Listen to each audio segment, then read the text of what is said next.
twongera okukubuzaako okuva ku Salt TV amanya Charles James Senkubge mwana mwami Steven Lumu amaze okunyuka Nabire Fede amaze okunyuka ye Muhammad Wamala lunaku lwaleero tuyalabiseko tugamba tumusaside era tumusabira Mukama Katonda amuyambe ate asobole okumanga amususa mpola mpola tukujukiza lunaku lwa Friday tugenda kwatula fena ku House of Prime Ministers International mu kusaba okukuyita mu kiro kyonna ng'ate bwe tumalako ekisiibo eky'omwezi guno ogwokusatu tugamba wonna wooluyinza okukola entegeka nobanga otwegattako tulina abagenyi olunaku olwaleero nga tulina omukyala Sandra Mukasa ono sociologist ne Dr. Aujo Caroline bavudde mu Uganda Kidney Foundation.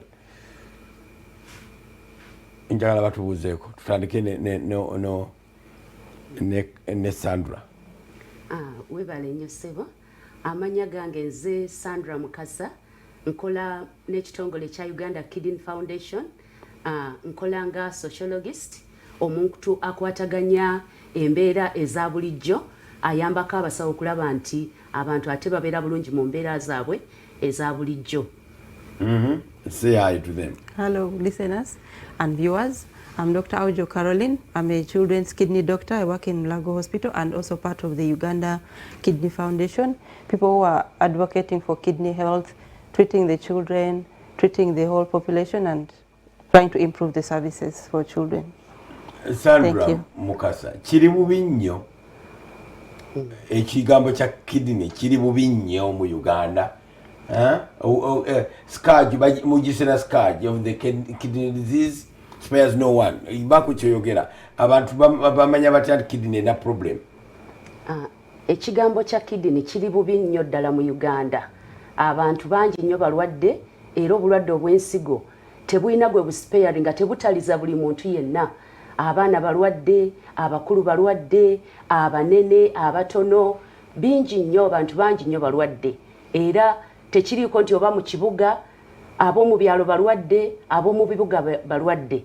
Naye nga ekyetaagisa kwe kubeera nti abantu beekebeza mangu okumanya ensigo zaabwe ziyimiridde zitya, okulaba nti basobola okutaasibwa okubeera nga tezirwala. Naye nga ki ekisinga okulwaza ensigo z'abantu zino? Ekisinga okulwaza ensigo z'abantu mpozi kanjogero katono ekirungi tulina dokita ekirwaza mu Uganda tumanyi kakati sijja kwogera ku biri medical kubanga dokita wali ajja kubyogera naye ate waliwo kye tugamba nti oba ebulwadde buno babuyita nnyo disease of lifestyle oba endwadde ez'ebintu ebya bulijjo enneeyisa gye tweyisaamu abantu balya batya abantu babeerawo mu mbeera batya babeerawo ne babeera nga tebasobola kugenda kuwadde mu ddwaliro okumanya bayimiridde batya omuntu n'abeera nti mu famire mulimu history of hypertension naye tasobodde kugendako okwekebeza kubeera nti amanyi oba yayina pressure naye abeera nti ate tekuba nsigo naye n'endya gye tulyamu abantu balya bubi ensigo oba nakibuuza musawo ddala ekola kiki mu mubiri gwaffe? Ensigo, the role of the kidneys. Yes. So the kidneys are very important organs in our body. First of all, they help us to maintain the balance of the water and the salt in our body. If you drink a lot, you have to pass out more urine. If you don't drink a lot, you keep more water so that the body regulates the water that you have. In so doing, the kidneys help us regulate our blood pressure. If your blood pressure is high, sometimes because you have too much water in your body, then your kidneys will produce more urine. Kidneys also help us to maintain our bone health because with the steps that we make hormones that keep our bones strong. One of the enzymes comes from the kidney, so they keep our bones strong. Kidneys also help us to maintain other ions in the body, what we call electrolytes in medicine. The potassium, the sodium, the chlorides, all those ions the kidneys regulate. Kidneys also help us to keep our blood, the amount of blood. People sometimes say, oh, not I, but the kidneys also have a role. While hormones that they produce that helps the body to produce more blood. We have got our doctors. How many specialized doctors do we have that do handle the kidney problem? Okay, so now on our last census, I think Uganda almost has about 40 million Ugandans. But in Uganda, we have less than 15 kidney doctors. We have about 11 for adults and then 2 for children. We have another children's doctor that has retired. So all these doctors for the whole population, so we are still very, very few. Yes. Where did you get the education from? Myself, Yeah. the kidney education or the general? The kidney education. So training a kidney doctor is not easy. When Yeah, because I'm wondering why are they so few? So few. If you say 11 of them, when we are 40 million, it means each doctor handles about 4 million Ugandans, Yes. which is impossible. Yes, and most of them are within the city. So most of us have had to go and train from outside Uganda. Not here. No. So here we get some basic training, then we go and add on from... You get specialized yes, training. Specialized training, yes. Okitegedde no kakati nti n'abasawo bakolagana n'ensigo tulina 11 bokka mu nsi eyitibwa Republic of Uganda ng'ate ffe tuli miliyoni 40 ate buli muntu aba yeetaaga ensigo ze ozikyekingako bwe ziba zirwadde okuzijjanjaba. Kati ekitegeeza ekisinga obukulu oteekwa okumanya ebikwata ku kirwadde ekyo oba ku kitundu ekyo eky'omubiri gwo n'osobola okuba nga weetaasa ng'obudde bukyali nnyo nga bw'okitegeera. What is the burden of a kidney disease in Uganda? So according to that publication that we had, one of our senior kidney doctors did a study and showed that the prevalence of chronic kidney disease, chronic means obulwadde bwe butuuka nga tebutawona. Yes, it was about 2%. So if you get 2% from the Ugandan population, that is 2 out of 100 times 40 million. That is a very big number. But that is obutawona. But we have other diseases that affect the kidney that we expect to get fine. So those are also many. So the burden is really high. You are from which organization?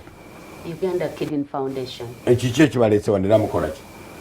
Ekituleese kwe kulaba nti twongera okusomesa abantu okubeera nti beewala obulwadde bw'ensigo ate era n'okubategeeza ku lunaku olwa World Kidney Day.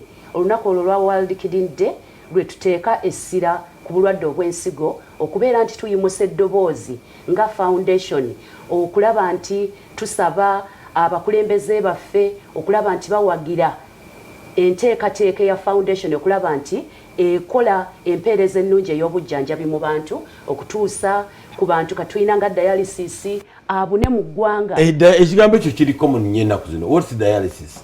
Okay.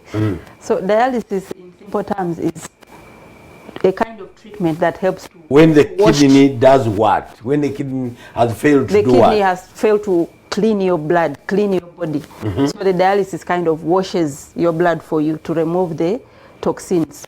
That is in simple terms. How expensive or cheap is it? So dialysis, there are two forms of dialysis. There's the hemo and peritoneal. Hemo is where we put a big catheter in one of the big vessels that carries blood from the body to the machine. The machine washes the blood and puts it back in the body. Then we have peritoneal, where we put a tube in the abdomen. We put some fluid there that pulls the bad toxins from your body, and then we drain it. So it is expensive. At the moment, we have in government 2 dialysis centers in Mbarara and Chirudu, which was formerly in Mulago. But the rest are private within Kampala mostly. So it's expensive. Mulago, around how much?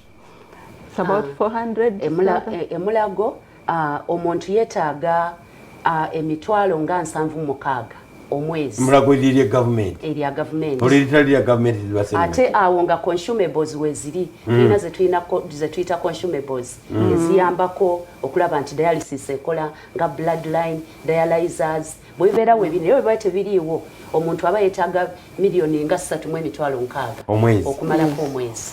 Mulya government. Mulya government. Ezo lya government zibasene ngameka. Muli tayiri ya government ayinza kubanga buli session ebeera ya mitwalo 6 wakati w'emitwalo 45 n'emitwalo 6 okola dialysis session emu ate nga yeetaaga dialysis sessions 3 oba 2 week. Ekitegeeza nti abeera millions ngoba 5-6 omwezi.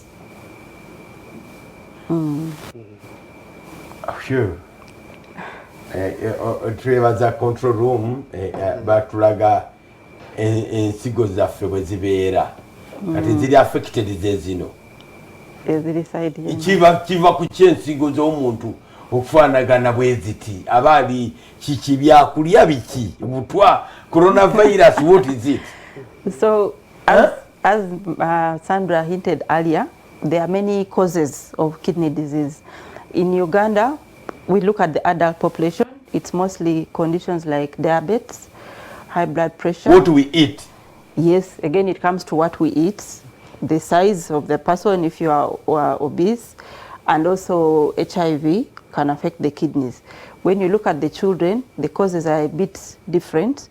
Sometimes they get children. You are talking children. You are saying children. I thought this is a disease of adults. Yes, and this is part of the message that we are bringing to the population to let you know that even children get kidney problems. From infections, simple infections like malaria can affect the kidneys, sickle cell can affect the kidneys. Some children are born with abnormalities in the system, and they have some abnormalities in there and they begin to affect the kidneys as they go. So children also get kidneys. What's this? Yes. Main causes of chronic kidney disease. Yes, yes. Diabetes, high blood pressure, obesity. Yeah, this is what we've been saying. Yes. Dyslipidemia, if you have like we can say fats, a lot of fats in the blood. And then autoimmunity. Autoimmunity is like when your body starts to make some antibodies that attack certain parts of your body. Okay. You begin to make antibodies that attack yourself. Yes. Periodontal diseases like conditions that affect other parts of your body, infections, sleep apnea. If you're not breathing well when you're sleeping, the oxygen. Yes. They have yes, but this one is more serious where you don't get enough oxygen supply to your body, to your kidneys. Toxins exposure, there are many toxins. Some are herbal, people just consume, we don't know, and then some are just medications that we take normally like diclofenac, brufen. You overdose yourself or you take when you really don't need such things.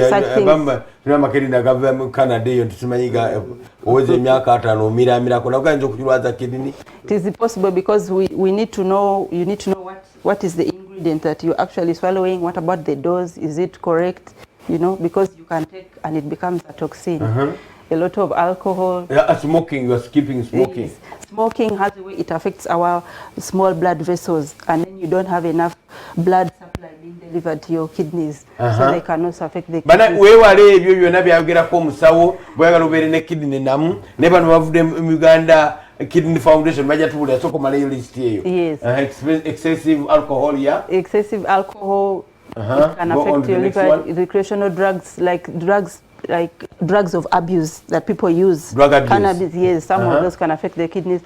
The glomerulonephritis, but it means infection of glomerular severum kidney. So you get infection of the kidney. Yes, or an autoimmune condition affecting the glomerulus, and then you get kidney disease. Okay, the sociologist, you talked about the kidney day. You don't know what lugenda kwera wodi. Omwalu isemutya? Tulita World Kidney Day. World Kidney Day lugenda kubeera ennaku z'omwezi 12 lwe lunaku olwokuna olwa wiiki eno. Tugenda kubeera Mbarara kubanga tubadde nga tulukolera mu Kampala. Naye tugambye kakati ate katugendeko mu Western Region. Tugenda kubeera Mbarara ku Mbarara University of Science and Technology we tugenda okulukolera. Naye nga tugenda kukola screening bakebera abantu babalabe ensigo zaabwe ziri zitya basobole okutegeera. Test eyo mu dwaliro abujebe ekujjako senenga meka. It's not expensive because one of the simplest things we do is to check the urine. Urine dipstick, checking the urine tells us a lot of information about the kidneys. If you go to a government hospital, it should be free. If you go to a private hospital, maybe 5,000-10,000 like that. So we are going to be screening. We check the urine, we check the blood pressure, we check the blood glucose. That's what we are going to be doing. When you discover that the kidney has got some problems, what do you do? So since we are in a screening setting camp, if we discover something, we would refer such patients to the nearest hospital where they can get more service because we are just screening for one day, but we shall advise them, give them health education and refer to the nearest health center. Foundation esangibwa Ludawa? Foundation esangibwa Mulago Hospital Complex. wesangibwa naye nga foundation eno eringanga manvuuli egatta wamu ba doctors bonna abasawo ba social workers netukuba mugana tugamba bangi bonna kijeeko kubanga tebali bonna batono bulala okay ba nephrologists abakuguse mu ba doctors mulimu nephrologists 11 abo naye ate mulimu ne ba nurses bwe tugamba nga dialysis machine ate Dr. Awujo tagikolako naye ate waliwo nurse ye asomye okulaba nti asobola okuwata catheter na connectinga tube na connectinga ku machine na abeera nti yayamba abantu abo wandogera ekigambo yabadanyonyola ogambye what catheter what's the catheter? Catheter is the katugambe a big cannula. If you've seen these cannulas that they put, so we get a bigger one and we put in a big vessel like this one that runs from here to the heart. Yeah, because yeah, so we call it catheter because it has to suck a lot of blood for the machine. Obudde butugwako atisagala oliagala kumanya more information about you abajjawa ajamulago mune namba gye muyinza okugamba bate munina namba gye muyinza kugaba for the public? Tuyina namba gye tusobola okugaba lwakuba tetugirina mu mutwe naye nga bweri ku status naye mpozi katono nnyo okwongera ku foundation.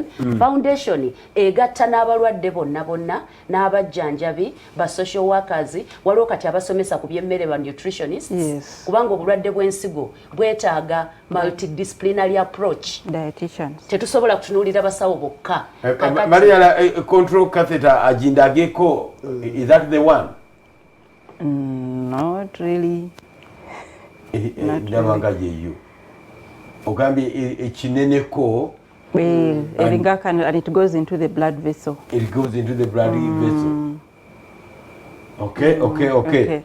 Abantu bano bavudde mu Uganda Kidney Foundation. Yes. Baze wano kugamba nti balina ekintu kya bwerere ekyokebera ensigo zaffe Mbarara University of Science and Technology.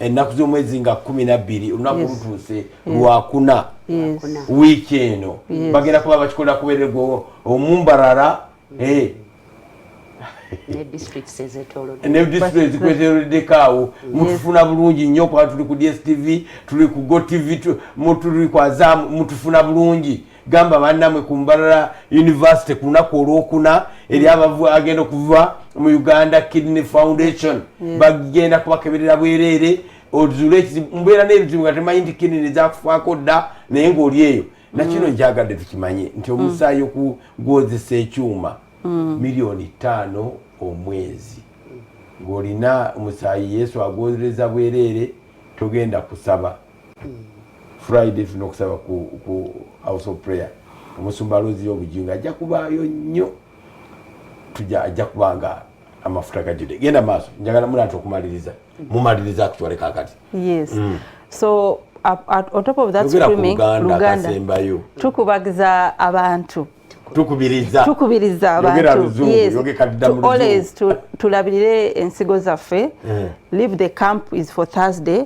But every time we encourage people, go for health checkups. Don't wait for you to start falling sick. Ensigo ebisere bisinga tebiraga wotandikira okuzimba ntwagala tuyite mu symptoms mangu nnyo zitukanyugire azibenga ngabo yakoze luli symptoms esoka high blood pressure you don't feel, you start swelling otandika okuzimba amaaso ebigere tosa bulungi okukoowa ennyo kubanga omusaayi bwe gwagukendedde obeera ng'okoowa nnyo ezo zonna symptoms nti kidney ezo bwene omuzibu ennyonta nayo fatigue weight loss sinafuna weight loss nausea nina mukwano gwange alina nausea nnyo lindako papa nnyo dako wansi papa odobudde buweddeko nausea and vomiting. Yes, it's a symptom.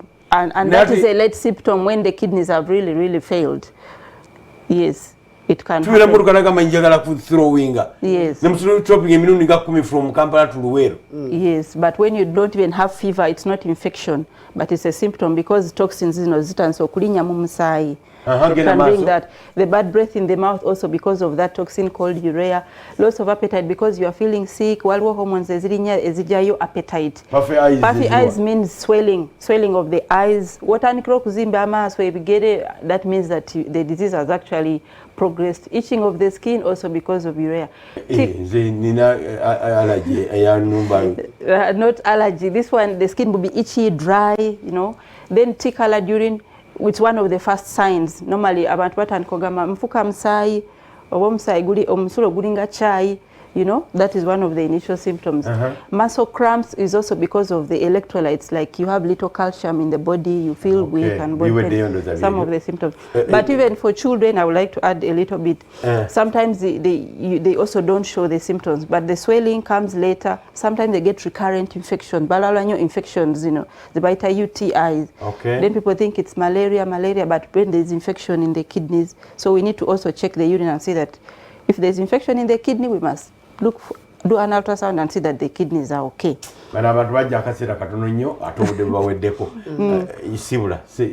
Yes. So we want to thank Salt TV Salt Media for allowing us this chance to come and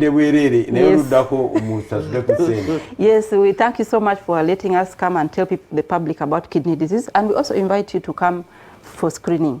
Thank you so much. Nange njagala okwebaza nnyo Salt Media mwebale nnyo okutukyaza okubeera nga tusomesa eggwanga. Era ekigambo kyange ekisembayo nti tulabe nti tuziyiza okuziyiza kusinga okujjanjaba, kubanga ate tetwogedde ku kidney transplant bangi ate zionoonekera ddala ne bagenda India basasula millions kumpi 2 ate ne bakola transplant era babeera ku ddagala ery'obulamu paka eriri expensive eritali na wano mu ggwanga. So tulabe nti prevention is better than cure. Tuziize obutalwala bulwadde bwa nsigo. Sina vanga chukawao. Mukama abampeera omukisa. Bye bye. Thank you so much.